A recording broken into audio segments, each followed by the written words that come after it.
Like करें, उसके बाद सब्सक्राइब करें और बेल आइकन को दबाएं ताकि हमारे वीडियोस आप तक सबसे पहले पहुंचे। सैयदना फारूक आजम ने फरमाया था, मेरी कब्र को कुशादा मत खोदना। आजकल एक बिदअत लोगों ने इजाद की है कि कब्रें बड़ी कुशादा खोदते हैं।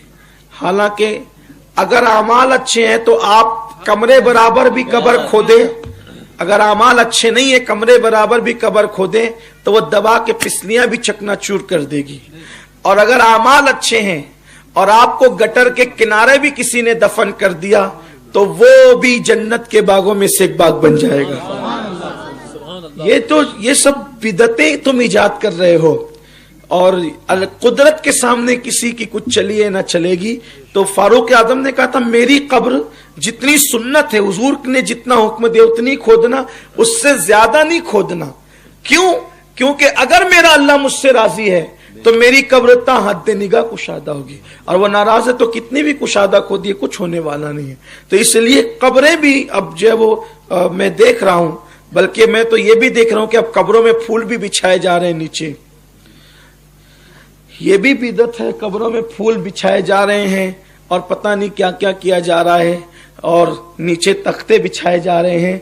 अगर अल्लाह नाराज है तो वही फूल अंगारे होंगे, वही फूल अंगारे बन जाएंगे, और अगर अल्लाह राजी है तो जन्नत का बिस्तर होगा।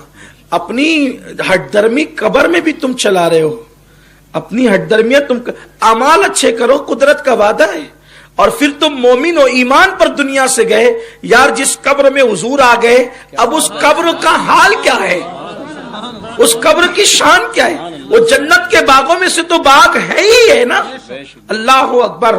तो मोमिन की कब्र के सामने दुनिया ऐसी है जैसे दुनिया के सामने माँ का पेट जितना छोटा है उतनी दुनिया छोटी है, क्योंकि मशरिक से लेके मगरिब तक, बल्कि जहां तक नजर जाती है मोमिन की कब्र कुशादा कर दी जाती है और जन्नत का बिस्तर बिछा दिया जाता है उसके लिए।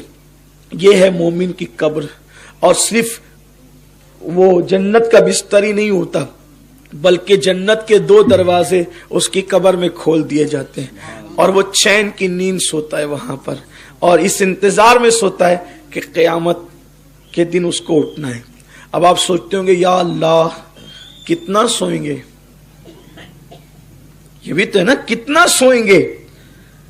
असल में जब हुजूर को का दीदार करके सोएंगे, यानी कब्र में हुजूर का तो दीदार होगा सल्लल्लाहु अलैहि वसल्लम, हुजूर का दीदार होगा कब्र में और सो जाएंगे।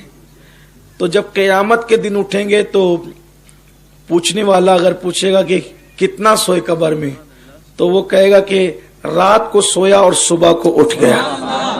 यानी लोगों को लग रहा है ना कि अब्बा 50 साल से कब्र में है और दादा 100 साल से है और परदादा 150 साल से है और लकड़ दादा 200 साल से है, ये तुम्हारे लिए सब है। लेकिन उसके लिए तो ऐसे ही है जैसे रात को सोया है और सुबह को बेदार हो गया। और फिर और सुनो, और प्यारी बात सुनो कि इंसान जब रात को सोता है और नींद पूरी करके उठता है तो कैसे बिल्कुल फ्रेश होता है, हशाश बशाश होता है।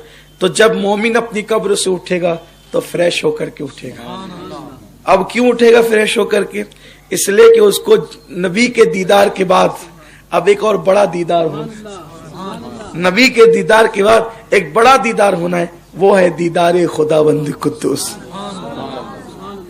ये कोई कहानी किस्सा नहीं है, ये तो कुरान की बातें, ये तो हदीस की बातें। अब बताएं